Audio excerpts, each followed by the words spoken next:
Great. I welcome everyone. I'm Marcela Sulak, and I'm the managing editor of the Ilanot Review, and I'm so excited to welcome you to the launch of our ephemeral issue. I'm speaking on behalf of our entire editorial staff, and our staff depends on the generosity and expertise of guest editors. And this issue, we thank Nicole Callahan and Iris Jamal Dunkel, who guest edited poetry with me. Our permanent staff is also with us. Jane Medved and Karen Marone, who edited creative nonfiction. Karen also did the production. Mitch Ginsburg, Anat Hinkas, and Nadia Jacobson edited fiction. And Rachel Tversky is our production assistant. We all had a hand in the graphics and cover selection, in case you're wondering how that works. And tonight, we're celebrating the ephemeral issue, which is now live. And I showed you all briefly just the cover. I'm going to do this again because I want to point out, those of you who have been following us in the past, we have a couple of new features that I'm really excited about. Here's the gorgeous cover by Roger Camp. And the design was by Anthony Moreno, so thank you. This time, instead of an editor's note, we decided to just simply put our favorite first lines of individual works in lieu. And so you can read those. And then also we decided to describe what we thought about what we thought ephemeral was and how it relates to documentation. And so you'll see that we have a round table that I hope you all take a look at. It has Romarilyn Ralston, Philip Meters, Erica Meitner, Octavio Quintanilla, Tess Taylor, and Susan Briante in that. So this is going to talk about the idea of ephemeral and how it's kind of brushes up against the idea of documentation. Okay. Our gorgeous cover we already talked about, and we already thanked Anthony for his work on that. I would like to also just say one more thank you to Rachel Tversky, who is, I don't know if you're here now, but you're zooming in from your new program at Emerson. She started off good. She started off as an intern and we couldn't do without her, so we moved her up here. Without further ado, I'd like to present our contributing editors. Our contributing readers who'll be reading in alphabetical order from the pieces that appear in this issue. Now, I'm briefly going to introduce each of them in turn, and you can find the bits that I'm leaving out in their bios in the issue itself. We're going to begin with Deborah Bernhardt, who is the author of Echolalia, 4-Way Books, and Driftology from New Michigan Press, Diagram. Take it away, Deborah. Thank you. Thank you, Marcela, and everyone who works on the journal. And thank you for the invitation. Thanks to my colleagues and everybody else for joining us. I will start with a poem called Tweets, though I don't have a Twitter account. Tweets.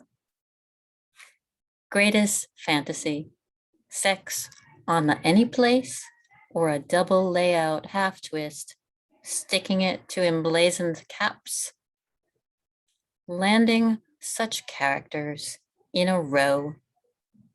Only so many, the bluebird sings with resignation. Stormy, talking of Michaels. Oh, do not ask. Oh, do ask, what is it? I am claws scuttling, white, knuckled, white, useless. When I read the line, I intended to read it with the famous line with the word missing. I've just taught a class. I'm at my college, and I'm so used to reading the proper line aloud. But I meant to not say not. In the poem, The poem More opens with an epigraph from Marion Moore, and it ends with a quote from Marion Moore. And the poem came about after a walk in Herring Cove with Alison Hawthorne Deming, and she writes of this time with the keener eye in her essay, The Finback, which was published in Zoologies. So the epigraph: accedes to immortality, and in his imprisonment rises. More. Finback with amber waves of mouth, flaxen combs for the sea's smallest, filter feeder necropsied by the Cape Cod stranding network who divvy and hack. Oglers grip coffees, but hoist up turtlenecks. Funk of decomposition fun houses the tongue of this tonnage of beauty towed inward. What are years? What are years? You're thinking about it, not asking anyone to come and answer you.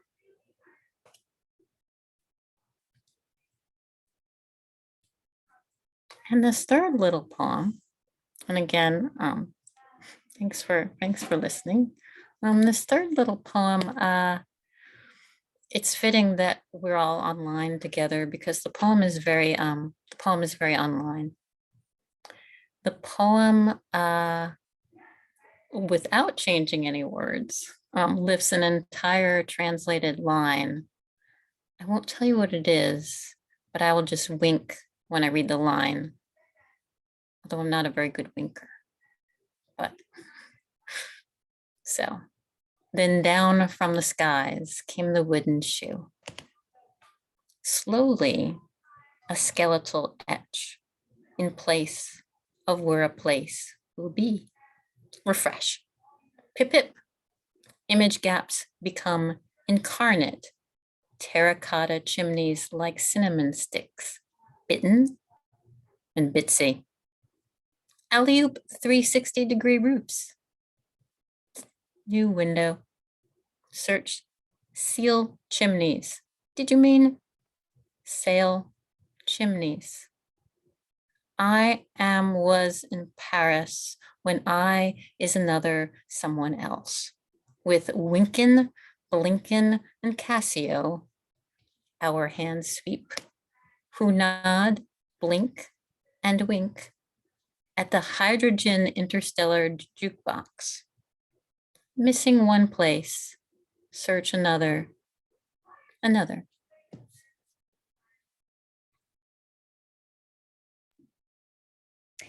Thank you so much, Deborah. That was fantastic. Our next reader, and Wendy, I have never practiced your name out loud, so I hope I'm doing this right. BooydeGraaff is joining from Michigan. Her work has been previously featured in the Ilanot Review's Toxic issue and in many other fine journals. Thank you very much, and thank you for having me here to read, and everybody on the Ilanot team. I'm very pleased to be reading this short fiction, Where She Stores Her Day. She grows her fingernails long, the curve of keratin, a useful space to collect the extra skin cells on her scalp when she finger combs her hair. Then, breakfast, after the toaster has burned her bread with a sheen of black, she scrapes all 10 nails across the plane until the toast pales. In the warehouse where she works, she accrues thready shards of black rubber from the conveyor belt and corrugated cardboard shreds. In the lunchroom, salt, oil, flaky bits of tuna. The fluorescent pink soap in the bathroom, the pulse of cleaning spray at the end of her shift, the rime of frost on her windshield, the wax from her ear while waiting at a stoplight, the dry air of an empty room. The tufts of couch fiber, the plastic veneer of a microwaved meal, the charged ions of television rays. At the end of the day, the dark windows framing her silhouette, she pulls the metal tool with the curved tip from her drawer, tears a thin square from the roll of paper by the toilet, and extracts her day, wiping arcs of stratum, her personal rainbow of white, black, tan, pink, yellow, and when she digs deep enough, red. Thank you. Thanks so much, Wendy. Our next reader is Susanna Childress, and she's the author of 2 poetry collections with a new collection of linked lyric essays entitled Extremely Yours, forthcoming from Aust Press. Hi, everyone.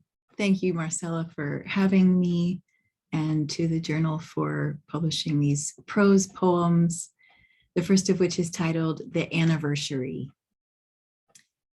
Even now, the body within her body, no longer a child, not a being at all, but her own mitochondria, systole, subcutaneous layers like the poet's dream within a dream, begins to rise from within her throat, from behind the wet-petaled wall at the back of her mouth.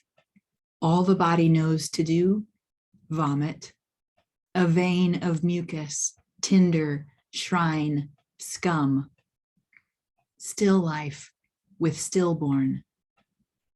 At the Taipei Zoo, Audi Yu shoots a video of an ancient tortoise stuck on its back, writhing slow as a clock. Whole minutes stuck. She'd vomited so much carrying this one, so much her sons said, "Mama, are you a little dead?" Her sons put a pear in her hand, a dried apricot, like a sliver of the skin of her hand, the hand holding the hand, the tongue unable to touch the hand, and the body within the body, not gone, a child yet, blooming its own diastole. Everyone told her, sick mama, healthy baby, said, it's so worth it. When another tortoise beheld the one upended, it circled, then used its neck, its shoulder, shell, and torque to overturn in 3 commanding moves the stranded one. Which body wants its rupture back? Its august feet on the grass of Taiwan, all the children crying out when they see the big, beautiful creature righted. Quick, someone paint this pear in my hand. Someone knock me over and let me spin. The next 2 poems are based off of interviews, and the first one is titled Interview Diurnal.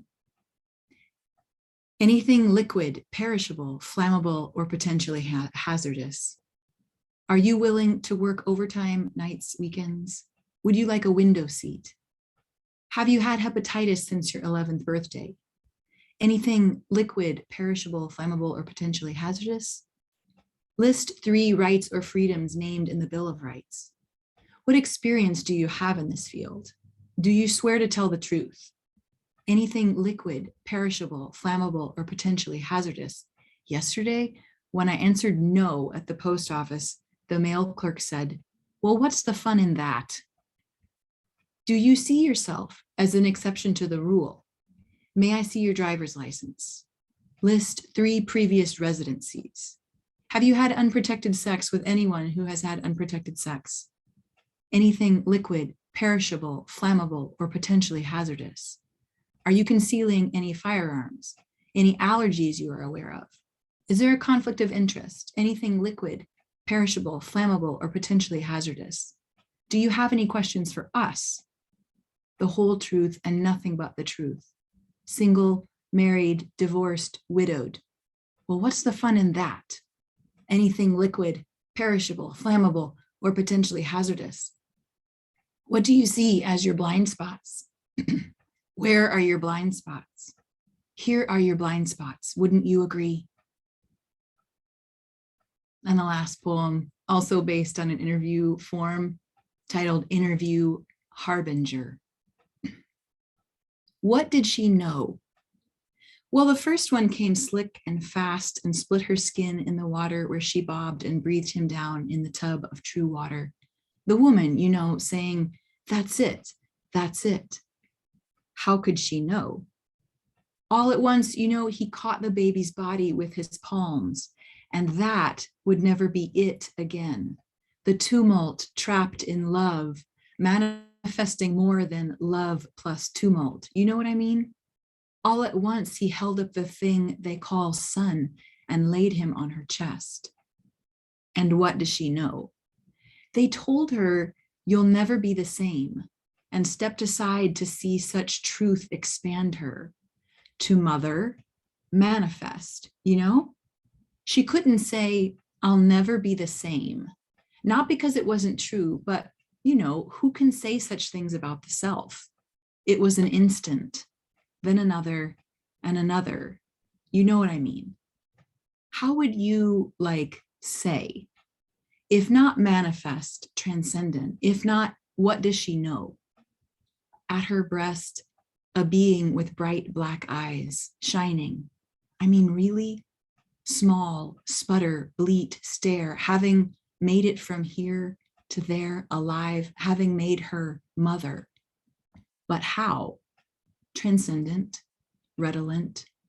Could you talk a bit more about yes and no? I mean, inside her heart, the boar with its tusks speared a star, and nobody on this planet spoke its sorrow, its simultaneous gobs of light pooling in her mouth. You know? Thank you. Wow, thank you. Anne Fisher-Wirth's sixth book of poems is The Bones of Winter Birds. Her fifth, Mississippi, is a poetry photography collaboration with Maud Schuler-Clay, and co-edited the eco-poetry anthology that I've just erased the title of, poetry anthology. And she's professor of English and directs the environmental studies program at the University of Mississippi. And we're so pleased to have you with us. Thanks so much. Yeah, it's really nice to be here and such a nice surprise to be part of this gorgeous journal. So I'm going to read two poems. I was an army brat, and that takes us back a ways. So I lived in Japan as a child after my dad got transferred there from Korea. So I went to an army school called Sagamihara, and this is a little poem called Outside Sagamihara. Blue irises in a bucket beside a rutted road, everything muddy, puddles, the one-room shop so fragile as if made of matchsticks, and the woman, young or old, I do not know. I was a child.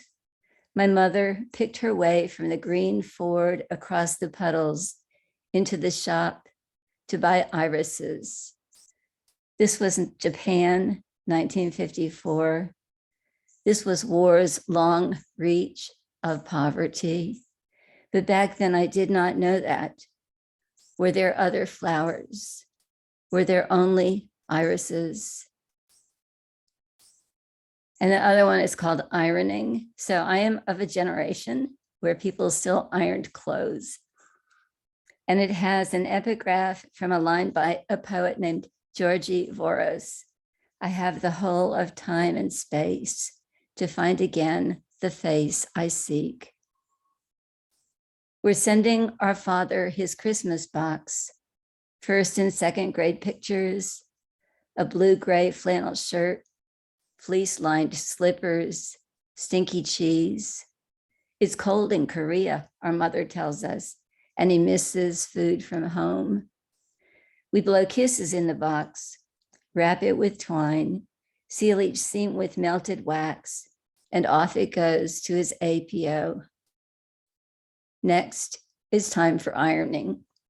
We press handkerchiefs at our own small boards as she deftly noses her iron into the gathers of skirts, smooths out collars and lapels, lines up pleats, holds them firm, and slicks the steam in. And as we follow our father from Pennsylvania to Japan, from Japan to California, we while away the work with let's describe or movie stars. Let's describe a ball gown. Let's describe a beach cabana. Can you name 3 movie actresses whose last names start with C? Now, as the wind rises and temperatures head downward once again, I smooth and press the lace-edged cutwork napkins she used when she hosted Army Wives.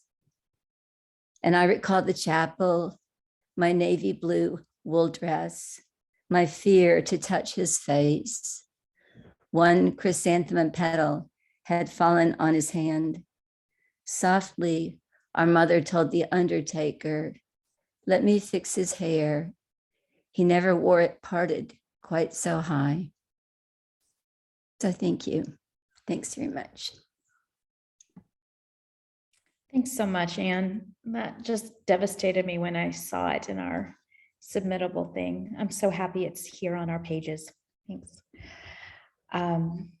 Linda Malnack is the author of 2 poetry chapbooks, 21 Boxes from Dancing Girl Press and Bone Beads with Paper Boat Press. Linda is assistant poetry editor for Crab Creek Review. Hi, everyone. I want to thank Marcela and your whole team for all the effort it takes to put an issue together and get it online and put together a reading. I really appreciate all your work. I'm going to read the poem that's in this issue first, and then I'll read one other poem. Epistles for a Winter Cleaning. Well, I'm sending you a feather in a glass box because you always listen for wings. Remember, the way in is from above. If you rub your throat, a red-winged blackbird will roil out like the genie from a bottle and hand you 3 coins. Be careful how you spend them. B. After the avalanche, I was digging for myself and I found these, a heart of gold and the palm print of an angel. Please give them to my mother, who will number them, wrap them in paper, and store them in Unit 505 with the other curiosities I call my life. M. Thank you for the framed print of the English countryside we were not able to visit in 1988. I'm giving it back now. It is still green, the sun at that breath-defying angle. Beyond a distant hillock, I hid your white Oxfords and the pink shawl trimmed with lace. Some dreams are best deferred. R. I'm making you a gift of my lips, since you asked, and I'm in the midst of winter cleaning. Meet me at the coins at 7. In the vestibule between going in and coming out, I will press them to yours. We have stood for years inside this ache. Let's go inside and watch the chef whip eggs and sugar and sherry into zabaione. I thought I'd follow that with another dessert poem. So this is called In Munich.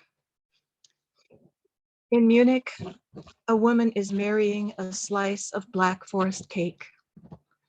She is in love with its main ingredient, Kirschwasser, and maybe too the chocolate buttercream roses garnished with sour cherries. In Seattle, it's been a long day. I find myself in the arms of an orange tort laced with curacao and rind. Meanwhile, in Munich, the woman is abandoning her cake and taking up with the bright sliced fruit of a strawberry galette infused with frangelica. In Seattle, it's been a long night, and I've only devoured one orange edge of the first layer. This is going to take a decade or 2. Thank you. That's a dangerous poem to read at night. Now, everybody stay here and don't go disappearing off into the kitchen. Thank you so much. Tomáš Míka is joining us from Prague, where he publishes collections of poetry and short stories, and he translates English language literature by folks like Samuel Beckett, John Bunyan, James Hogg, and Jack Black into Czech. Tomáš's work was translated by James Hopkin, who writes for The Guardian and who has published the novel Winter Underwater, and Tomáš also translated it together with James Hopkin. He's going to read first in Czech, and then I'm going to read in English. Okay.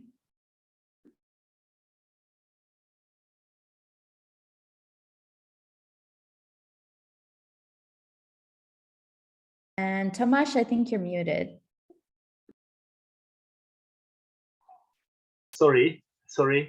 Once again, thank you, Marcela, for this introduction. Thank you for reading the English version of the poem, or it's a part of the poem because the poem is extremely long. So this is just a little bit. It's basically the instructions on how to be immortal.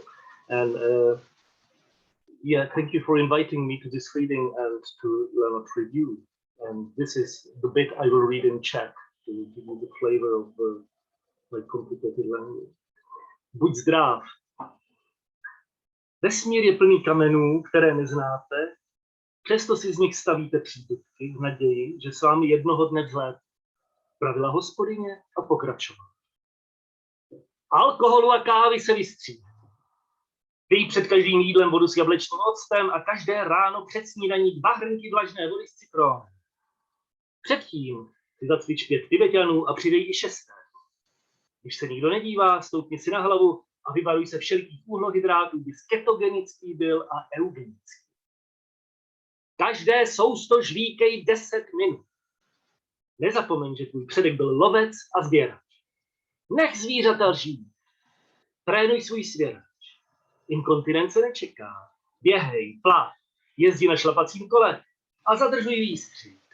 A jsi-li žena, ale to ty nejsi, dbej na to, bys zadržela výkřik. Only then will you attain perfect health and thus happiness, and live many years in this valley of shadows, through which red tears of laughter and yellow tears of sorrow flow against one another. Cry often over the funniness of rapidly decaying human beings and lament the tragedy of their doggies. Cry over Finnegan the impossible, his brother Ulysses the incomprehensible, and in the meantime, listen to Einstein on the beach. Tears are healthy, see? And what is healthy? Eat. It strengthens you. What strengthens you strengthens your parents and children, and your children's children, and the entire human race.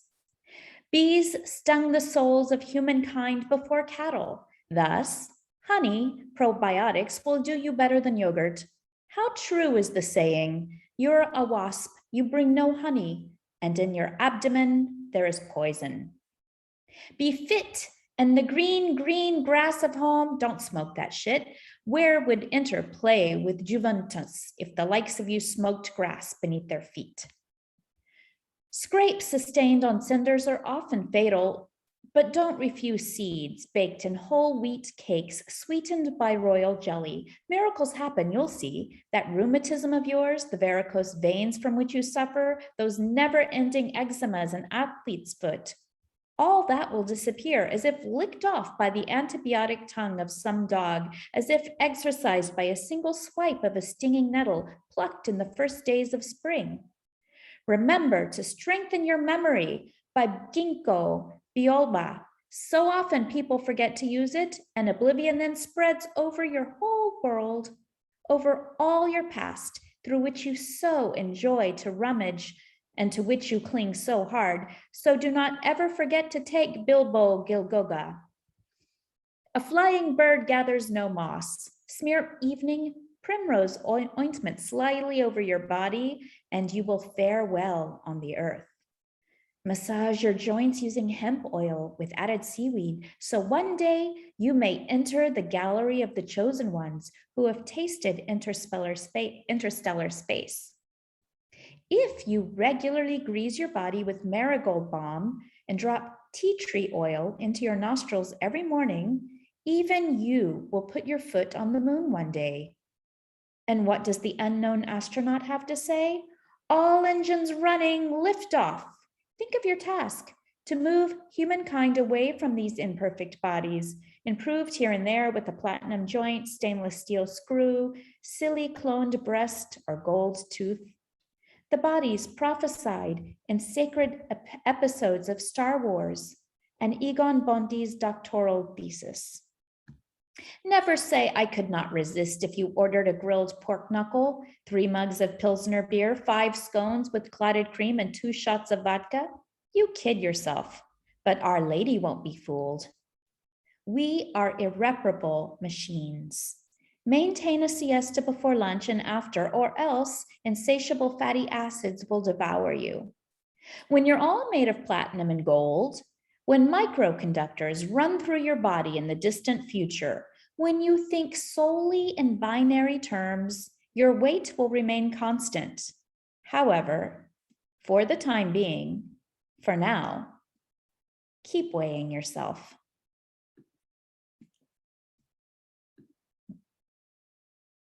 Thank you, Tomáš. Thank you, Marcela. Thank you. Thanks. So we're followed by Chris Neilan, who is, in addition to being an author, a screenwriter and filmmaker, and you can read about his credits on his biography. He's created and co-hosts the podcast 2 Minute Stories and is the founder of Gorgai Films, and he's joining us from Manchester. Thank you, Marcela, and hello, everybody. I will apologize again because I've been in bed with flu for the last 10 days. My voice terribly croaky, and I also seem to be having Wi-Fi issues at the moment. So apologies if I drop out at any point. If that happens, I probably won't know, but I'm just going to read anyway and hope that I don't. And one final apology before I begin. There are American characters in my story, and I would ordinarily attempt a terrible American accent, but there's about 3 different characters. So I decided I'm not going to. I'm just going to read it in my regular accent, and I'll let you imagine. So this is a short piece of prose called Teenage Actress, and it's from a forthcoming collection / novel in fragments called Stellify, which is coming out in January with Broken Sleep Books, and it's about love and abuse in the film industry. This is Teenage Actress. She has graduated from her initial freckle period to join the ranks of the superstars. Shriek, squeal, pout, strip off. It's a free-for-all from here. And who's going to reap those big, fat, juicy rewards, baby girl? Her father says, out of earshot of her mother and her mother's boyfriend. Us, that's who. And he taps the flesh below her collarbone with one of his big sun-crinkled fingers. It's going to be dreams coming true time. So what do you want to be? Her manager asks her. Like you mean like what type? She says. Sexy? Goody-goody? Geek chic queen? I can see you stepping into geek chic. I am not sure about this sweater. Where did you get this? And she tugs the elastic wool hem with a manicured finger. I like you in scoop necks and more mascara. Remember the Just 7 shoot? The response to that is what we should aim for. A lot of influence and love for that look. You look flat. Is your core routine working out? Did Jay hit on you yet? He hits on everyone. He hit on me in the first session. I said if he did it again, I'd cut his dick off. He hits on you, kick him in the scrotum. Unless you want to fuck him, in which case go nuts. Her 15th birthday comes and goes, her 16th. She puts keepsakes from the shoot in Sevilla around her room, in their house her mom bought with her money. She has learned not to refer to it as her money. Who's that? Janelle asks, pointing at the pictures of Juanito. But that's a secret. That one's just for her and the birds. If she squints real hard with her eyes closed, she can see pools of light in the darkness, glowing neon red-yellow pools of love. It's cool to have a craft, she tells Danny. Like I have this framework I can go to. For sure, Danny says. Have I told you about the pool of love? No, Danny says. Well, it's this pool that emerges from the inside when you've known true love. Like you can swim around in it. I like to backstroke. She says. I like to dunk my head under in the moonlight and open my goddamn mouth. She gets the part, tells herself she'll just avoid the producer, not be in a room alone with him. She puts on weight because the craft services table becomes her safe place. Is that a muffin top? Fuck off, Kayla. She entreats herself to try harder. She writes a poem. Where beyond the glimmer goes my heart? Where beyond the hearth that heats my castle goes my love? Wherefore drifts my love? She entreats herself to try harder. She commits to learning Spanish. ¿Dónde más allá del brillo entra mi corazón? ¿Dónde más allá del brillo entra mi corazón?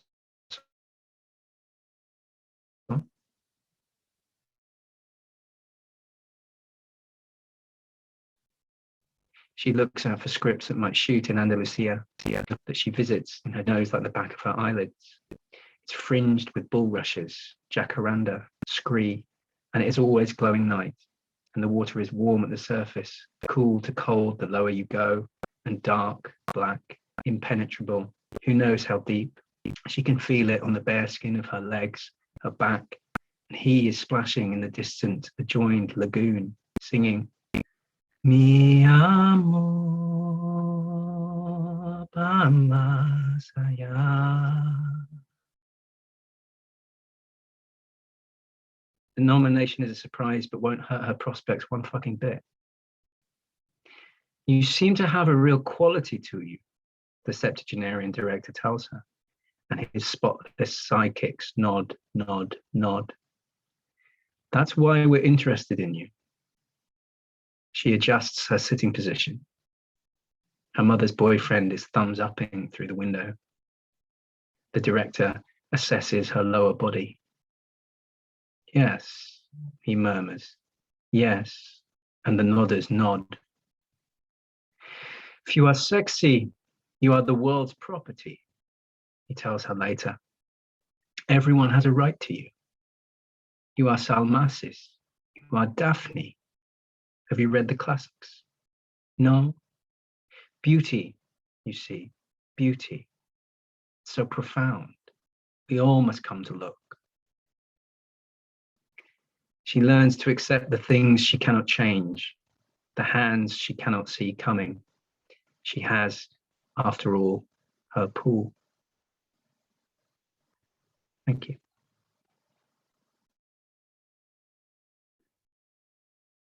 Thanks so much. It was really stunning. We next have Jill Talbot, who is the author of The Way We Weren't, a memoir, and Loaded, Women and Addiction. She's the editor of Meta Writings, Toward a Theory of Nonfiction. Her writing has been recognized 4 times in the Best American Essays, and she's an associate professor of creative writing at the University of North Texas. Hello, everyone from Texas, where it's afternoon here. This is so delightful. I've never done anything like this or been a part of something like this, and it's a delight. I'm so moved by everyone's work. Thank you for publishing my essay, and I'll read it now.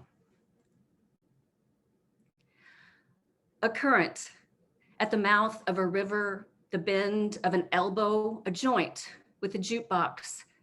The records my father spun now stacked in storage, locks on the front and back door. I check in the middle of every night. The hour, I pour a glass of Chardonnay as the sun winks behind the building.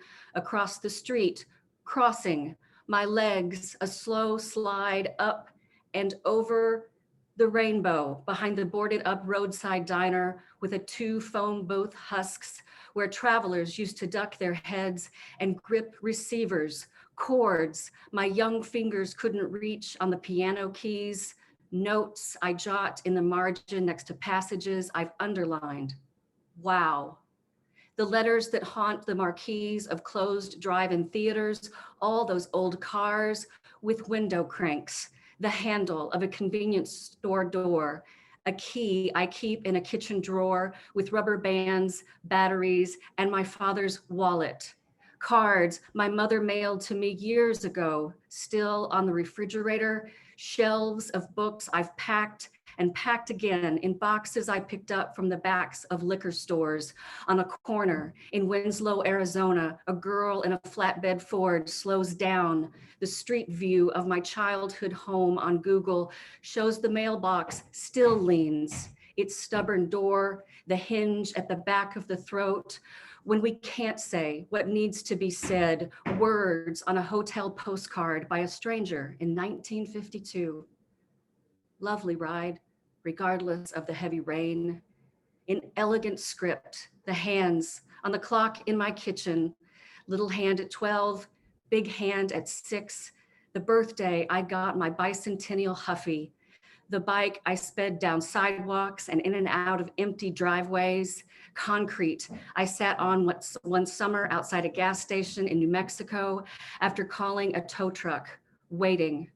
The waiter took the brandy bottle and another saucer from the counter inside the cafe and marched out to the old man's table. The chair I sit in as I write this, and that song that makes me stop whatever I'm doing at the line. In a noisy bar in Avalon, I tried to call you. A vintage phone on an end table in my living room, rotary, black, the coat Robert Redford wears in The Way We Were, a movie theme song, sheet music I still have with the names of notes I wrote in the measures in pencil, squiggles of tar on a road's shoulder, the weight of memory, an echo, the sound of coins falling down a vending machine, the quarter and 3 dimes I found in a coat pocket of my father's after he died. Thank you. Thanks so much. This is really a spectacular evening, and I'm so grateful. And we keep getting all these comments I'm reading in the comment box. I hope you're reading them too. The diversity here and the quality of your reading and your work is just insane. Thank you so much for being part of this. I just want to ask if Haley is here. Haley Wooning, I don't see your name tag, but you might be using a different computer. No? All right, then. Karen, you want to take it over? Sure. Hi, I'm Karen Moran, and I'm the production editor. That means I put the issue online. And first of all, I just want to thank all the readers again. You guys were so amazing, and it's so much fun to see you in person, and not just as headshots that I upload to a webpage. And it really brings the issue to life for me. So thank you. And I'll just say a few words about Ilanot. If you like what you've heard tonight, we invite you to check out the entire issue. And we love it if you follow us on Twitter, we're Ilanot Review, like us on Facebook, and also submit your work. We'll be reading submissions for our next issue in December 1st through January 31st. And the theme is going to be Earth with exclamation point. And Lauren Camp will be our guest editor. And we recommend that you submit early because submissions are free until we reach Submittables submission cap. And then there's going to be a $3 reading fee. And please, only in one category and only once during the free period. And you can find the guidelines on our site. And this reading has been recorded, and you'll be able to access it on our Facebook page and also on Twitter. And we wish you a wonderful day and a wonderful night. Thank you so much. Goodbye, everyone. And thank you, Marcela, for hosting.